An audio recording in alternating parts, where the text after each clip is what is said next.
Hi மக்களே, இப்போ நம்ம என்ன பார்க்க போகிறோம் அப்படின்னா, இப்போ தேர்தல் தேதி அறிவிக்கப்பட்ட நிலையில் இப்போ வெளியில் செல்லும்போது நீங்கள் இதெல்லாம் எடுத்துகிட்டு போகக்கூடாது. ஏன்னா நீங்கள் அப்படி எடுத்துகிட்டு போனால் நீங்கள் ஓட்டுக்காக லஞ்சம் வாங்குறதா அல்லது லஞ்சம் கொடுக்குறதா உங்கள் மேலே புகார் வந்துடும். ஸோ அதனால் நீங்கள் என்ன பண்ணுறீங்க அப்படின்னா, இதெல்லாம் எடுத்துகிட்டு போகாதீங்க அப்படின்னு சொல்லிட்டு கவர்மெண்ட்லேருந்து நம்மளுக்கு ஒரு சில விதிமுறைகள் சொல்லியிருக்காங்க. அதை நீங்கள் ஃபாலோ பண்ணிக்கோங்க.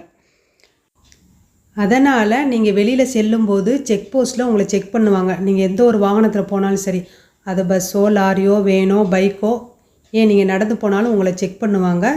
இந்த செக்கிங் ஓட்டு முடிகிற வரைக்கும். அப்போ நீங்கள் போகும்போது சில விஷயங்களை ஃபாலோ பண்ணிக்கோங்க. அதில் ஃபஸ்ட்டு பாயிண்ட் பார்த்தோன்னா, ரூபாய் 50,000க்கு மேல் ரொக்கமாக பணம் கொண்டு சென்றால் அதற்கான ஆவணங்களை வைத்திருக்க வேண்டும். ரசீது கண்டிப்பாக இருக்கணும்.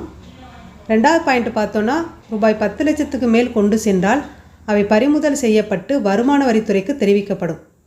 மூணாவது பாயிண்ட் பார்த்தோன்னா, தங்க நகைகள் வெள்ளி பொருட்கள் பரிசு பொருட்களை கொண்டு செல்ல உரிய ஆவணங்களை வைத்திருப்பது அவசியம்.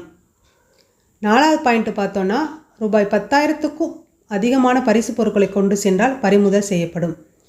அரசியல் கட்சிகளுடன் தொடர்பில்லாத பட்சத்தில் உரிய ஆவணங்களை சமர்ப்பித்தால் அவை ஒப்படைக்கப்படும். நீங்கள் அரசியல் கட்சியோட தொடர்பு இல்லை அப்படின்னா எந்த ஒரு பயமே இல்லை. அதற்கான ஆவணங்களை வெளியில் போகும்போது மறக்காமல் கொண்டுட்டு போயிருங்க மக்களே. மறக்காமல் என்னுடைய சேனலை லைக் பண்ணுங்கள், ஷேர் பண்ணுங்கள், சப்ஸ்கிரைப் பண்ணுங்கள். பக்கத்தில் இருக்கிற ஆளுங்கிற பெல் ஐக்கானை கிளிக் பண்ண மறந்துடாதீங்க. ஓகே மக்களே, தேங்க்யூ வெரி மச்.